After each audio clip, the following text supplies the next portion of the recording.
F से होता है FUND फंड एंड F से होता है FU, सही पकड़े हो, सही सोच रहे हो, फ्यूचर। अब ये फंड एंड फ्यूचर का कोई कनेक्शन है क्या? सॉलिड कनेक्शन है, क्योंकि अगर फंड सेट है तो फ्यूचर सेट है, और अगर फंड नहीं तो लग गई लंका तुम्हारी फ्यूचर की। आप लोगों में से कितनों ने सोचा होगा कि 25 की एज में वो एक ड्रीम सुपर बाइक चाहिए, या कुछ ऐसे विजनरीज हैं जो अपनी ड्रीम डेस्टिनेशन वेडिंग के बारे में सोचते हैं। चलो कोई बात नहीं, अगर गर्लफ्रेंड बॉयफ्रेंड अभी नहीं है, लेकिन वाइब तो इंपॉर्टेंट है ना। तो प्रॉब्लम कहां पर है? प्रॉब्लम यहां है जब अकाउंट 6 डिजिट में 0 दिखाता है। अब 25 की एज में 15 लाख रुपए अगर चाहिए तो वो ऊपर से तो नहीं टपकेंगे, कुछ तो करना पड़ेगा जुगाड़, ताकि आपको पैसे अपने पेरेंट्स से नहीं मांगने पड़े, क्योंकि पेरेंट्स से मांगे तो थप्पड़ और ताने फ्री में मिलेंगे। इसी फाइनेंशियल क्राइसिस से बचने के लिए स्मार्ट लोग जो दिमाग लगाते हैं उसे अप्लाइड मैथ्स में बोलते हैं sinking fund. And that is the topic for today. हम कर रहे हैं 60 डे बोर्ड बूस्टर चैलेंज, जहां पर आज का हमारा टॉपिक है फाइनेंशियल मैथ्स का one of the most important topics, that is sinking fund. अब आप अप्लाइड मैथ्स के स्टूडेंट्स हो तो पैसे सेव करने के लिए धीरे धीरे करके पैसे को गद्दे के अंदर तो छुपाओगे नहीं, आप यूज करोगे कंपाउंड इंटरेस्ट का मैजिक, सो दैट आपकी टेंशन सिंक इन हो सके। तो watch the video to find out what is the concept. तो बेसिक से स्टार्ट करते हैं कि सिंकिंग फंड होता क्या है। It is a fund created to accumulate money over the years to discharge future obligation like replacing an old machine by a new machine और renovation of a house. हाँ, थोड़ा word heavy हो गया ना, चलो इजी लैंग्वेज में समझो इसको। तो सिंकिंग फंड एक ऐसा फंड है जो हम क्रिएट करते हैं ताकि अगर मेरी कोई भी फ्यूचर की लायबिलिटी है, मान लो मुझे 7 साल के बाद में कोई मशीन खरीदनी है या कोई ज्यादा महंगा खर्चा करना है, तो उसके लिए हम आज से ही थोड़ा थोड़ा सेविंग करना शुरू करते हैं।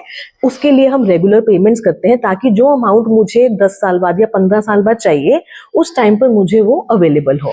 एंड इसका नाम सिंकिंग क्यों है? क्योंकि हम धीरे धीरे करके, जौन सा मेरा लॉन्ग टर्म का डेट है, मतलब इतने सालों के बाद मुझे अगर 50 लाख रुपए चाहिए तो धीरे धीरे करके मैं वो सेव करती रहूंगी, मतलब मेरा खर्चा सिंक इन होता रहेगा। That is why the name is sinking fund. इसका फॉर्मूला क्या है? जैसी वीडियो बनानी शुरू करो घर की सब आवाजें उसी टाइम पर आएंगी। एनीवेज, आपके पास में ये फॉर्मूला है, यहाँ पर ए है हमको जो हमारा अमाउंट रिक्वायर्ड है in the future, R is the periodic payment जो हमको करना है, N is the number of payment periods and I होता है आर बाय 100। स्टार्ट करते हैं क्वेश्चन से। A firm anticipates an expenditure of 5 lakh, मतलब फ्यूचर में मुझे 5 लाख की रिक्वायर्ड है for plant modernization at the end of 10 years। Time period is 10 years from now. How much should the company deposit at the end of each year into the sinking fund, मतलब हर साल मैं sinking fund में कितना पैसा जमा करूं, मतलब मुझे रेगुलर पेमेंट अपना पीरियोडिक पेमेंट निकालना है। Earning interest of 5% per annum. तो हमारे पास में सबसे पहले जौन सा अमाउंट है that is given to us, amount है हमारे पास में 5 lakh, number of periods is 10, rate हमको गिवन है 5% पर एनम, बट हमको तो आई चाहिए होता है, तो हम निकालेंगे 5/100। मुझे मेरे स्टूडेंट्स बोलते हैं कि मैं बहुत फास्ट बोलती हूँ, अगर आपको भी लगता है कि ज्यादा फास्ट हो रहा है तो please let me know in the comments. Anyways, तो हमारे पास में यहाँ पर आर की जौन सी वैल्यू है ये हमको निकालना है। जौन सा हमारा फॉर्मूला है सिंकिंग फंड का, that is A is equal to R 1 plus I to the power of n minus 1 upon I। क्योंकि मुझे R निकालना है, पहले ही फॉर्मूला निकाल लो R का, तो हो जाएगा A into I divided by 1 plus I to the power of n minus 1, ये हो जाएगा R। चलो वैल्यूज फिल करते हैं। A की वैल्यू है हमारे पास में 5 लाख, I is 0.05, ये हो जाएगा 1 plus 0.05 की पावर ऑफ n है 10 minus 1। चलो जी, इसके चलो लिख ही देते हैं आपके लिए, क्या ही बोल के समझाऊंगी मैं। ये हो जाएगा 1.05 to the power of 10 minus 1, this gets cancelled, ऊपर आ गया 25,000। इसकी वैल्यू आपको पेपर में गिवन होगी, तो वो है 1.629। 1.629 में से 1 माइनस करेंगे तो 0.629 आ जाएगा। एंड इसको सॉल्व करेंगे। अगेन बोल रही हूँ मैं, कैलकुलेशन लास्ट वाले पार्ट की नहीं दिखा रही, हम डायरेक्टली आंसर लिखेंगे क्योंकि मैं लिख सकती हूँ, आपको पेपर में सॉल्व करना पड़ेगा। एनीवेज, अगर कोई भी डाउट हो कि कैलकुलेशन इतनी बड़ी कैसे करनी है तो लेट मी नो, उसकी वीडियो अलग से बना लेंगे। चलो ध्यान से समझो ये वाले क्वेश्चन को। This was given in CBSE 2022। चलो, अ machine costing 2 lakh has effective life of 7 years। Effective life मतलब कि वो 7 साल तक अच्छे से काम करती है। And it's scrap value is 30,000। Scrap value मतलब 7 साल के बाद में जब हम उसको बेचेंगे तो मुझे कितने पैसे मिलेंगे? 30,000 रुपीज मिलेगा।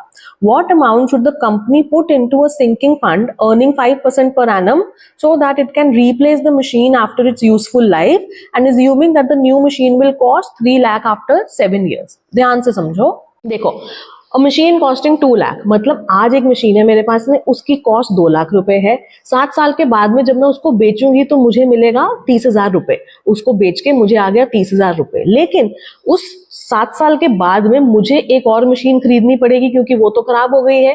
तो वो मशीन खरीदने के लिए वो मशीन का कॉस्ट कितना है? 3 लाख रुपए है। तो सिंकिंग फंड सेट होगा वो 3 लाख रुपए के लिए। और हमको उस टाइम पर जब मैं स्क्रैप वैल्यू 30,000 पर बेचूंगी तो 30,000 मेरे पास इन हैंड कैश होगा एंड मशीन की रिक्वायरमेंट कितनी है? 3 लाख रुपए। तो 3 लाख में से 30,000 को माइनस कर देंगे तो मुझे सिंकिंग फंड किसके लिए सेट करना है? Finally an amount of 2,70,000। चलो देखो अब कैसे करना है। देखने से पहले कैमरा का एंगल चेंज करना पड़ेगा यार। चलो वैल्यूज लिख लेते हैं अभी। तो हमारे पास में क्या लिखेंगे? सबसे पहले जौन सा कॉस्ट ऑफ न्यू मशीन है दैट इज 3 lakhs। जौन सा स्क्रैप वैल्यू है हमारे पास में, अब ये स्क्रैप वैल्यू किसका है? ओल्ड मशीन का स्क्रैप वैल्यू है, ये है हमारे पास में 30,000। तो जौन सा मनी रिक्वायर्ड है मुझे, जिसके लिए सिंकिंग फंड सेट करना है, वो जाएगा 3 lakhs minus 30,000 which is suppose to be 2,70,000। ठीक है ना। अब आपके पास में रेट ऑफ इंटरेस्ट कितना है? 5% पर एनम है। तो आई की वैल्यू हो जानी है 5/100 which is 0.05। Number of periods effective life 7 years के बाद में है, आफ्टर 7 years।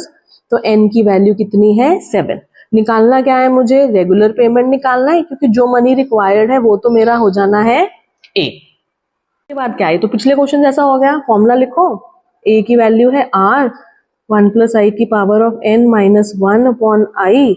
मुझे r निकालना है तो फॉर्मूला बना लेते हैं यहाँ पर।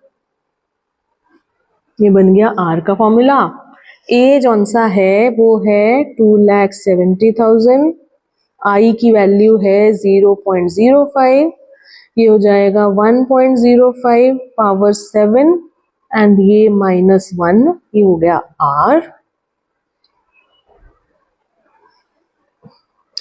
गड़बड़ तो नहीं कर दी? अभी तक तो नहीं लग रही।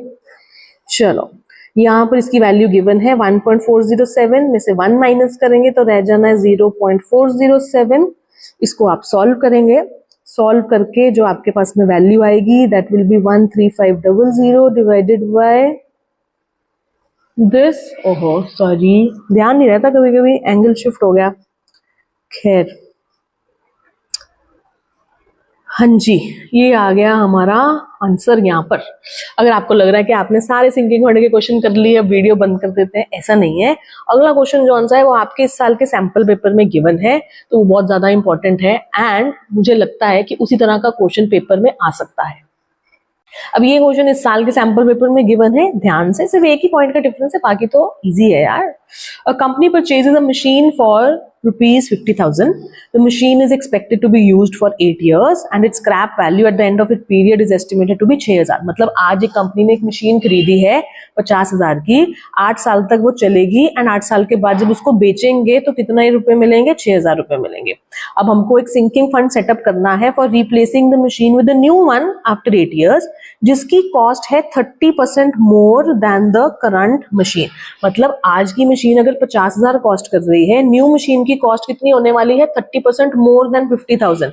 सिंकिंग फंड 6% इंटरेस्ट अर्न करता है। Calculate the yearly payment required to be put in the sinking fund. Question समझ में आ गया? चलो एक बार रिपीट कर लेते हैं जिसको नहीं समझ में आया। एक कंपनी ने मशीन खरीदी 50,000 रुपए की, 8 साल तक वो चलेगी, उसको 8 साल के बाद बेचकर पैसे मिलेंगे 6,000 रुपए। लेकिन 8 साल के बाद मुझे एक नई मशीन खरीदनी है, मुझे वो नई मशीन के लिए सिंकिंग फंड सेटअप करना है। नई मशीन की कॉस्ट होने वाली है 30% more than the current machine, मतलब कि 30% more than 50,000, and sinking fund earn करेगा 6% इंटरेस्ट। तो उसके लिए हमको आर पेमेंट निकालना है, मतलब रेगुलर पेमेंट निकालना है। चलो स्टार्ट करते हैं। Cost price of the machine कितना गिवन है मेरे को, 50,000 गिवन है। तो यहाँ पर हम लिख लेते हैं कि cost price of the machine जौन सा है दैट इज 50,000। जौन सी मेरी न्यू मशीन है उसका कॉस्ट कितने होना वाला है, इससे 30% ज्यादा। तो 50,000 में ऐड करेंगे उसका 30%, तो ये आ जाना है आपके पास में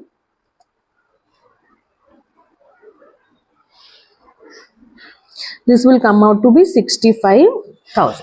तो ये है मेरी न्यू मशीन की कॉस्टिंग। लेकिन मुझे ओल्ड मशीन की स्क्रैप वैल्यू भी गिवन है। स्क्रैप वैल्यू को हमेशा माइनस करते हैं क्योंकि वो कैश है जो आपके पास उस टाइम पर होगा। तो स्क्रैप वैल्यू है 6,000 रुपए। तो फाइनली मुझे जौन सा अमाउंट रिक्वायर्ड है दैट इज 65,000 में से 6,000 को माइनस कर देंगे, which comes out to be 59,000। इसके आगे वाला क्वेश्चन एग्जैक्टली सेम है जैसे हमने पहले किया था। फटाफट से बिना सोल्यूशन देख के खुद के सॉल्व कर लो और लास्ट में आंसर को चेक करो। यहाँ पर हमको आई जौन सा गिवन है, आर जौन सा गिवन है वो 6% है। आई की वैल्यू हो जाएगी 6/100 which is 0.06। Number of years कितनी है आपके पास में, नंबर ऑफ ईयर्स हमारे पास में गिवन था यहाँ पर 8 ईयर्स। तो एन हो जाएगा आपके पास में 8। चलो फॉर्मूला लगाते हैं। A is equal to R 1 plus I की power of n minus 1 by I. R निकालना है तो A into I 1 plus I. चलो जी, A दी वैल्यू हैगी है 59,000, आई है आपके पास में 0.06, ये हो जाएगा 1.06 की पावर 8 माइनस 1। इसकी वैल्यू हमको क्वेश्चन में ऑलरेडी गिवन है, पेपर में आपको गिवन आएगी value, so not to worry. ये हो गया 59,000 इंटू 0.06 अपॉन 1.26 माइनस 1.6 गिवन था, सॉरी, हाँ ठीक है। तो फाइनल आंसर जौन सा है आर का वो आ जाएगा 5900, सॉरी जी सॉरी 5900, ये आ गया हमारा answer. And that is it for today. I hope आपको सिंकिंग फंड समझ आ गया। अब मेरे कहने पर ही लाइक किया तो क्या किया, है ना? दिल से पूछो, समझ में आया तो hit that like and subscribe button, और अगर नहीं समझ में आया तो मुझे कमेंट्स में बता दो, I will explain that question again to you. ओ यार मेरा प्लांट नहीं नजर आ रहा, एस्थेटिक चला गया यार। एनीवेज, तो आई होप कि आपको समझ में आ गया है। Sinking fund is very important, financial maths सबसे स्कोरिंग टॉपिक है क्योंकि 15 मार्क्स की वेटेज है एंड इजिली स्कोर कर सकते हो अगर फॉर्मूला याद कर लिया। हाँ, ये नहीं कि समझ में आ गया और फॉर्मूला नहीं याद किया। फॉर्मूला की लिस्ट अलग से बना लो, फॉर्मूला लर्न करो एंड यू आर सॉर्टेड। मिलते हैं नेक्स्ट वीडियो में।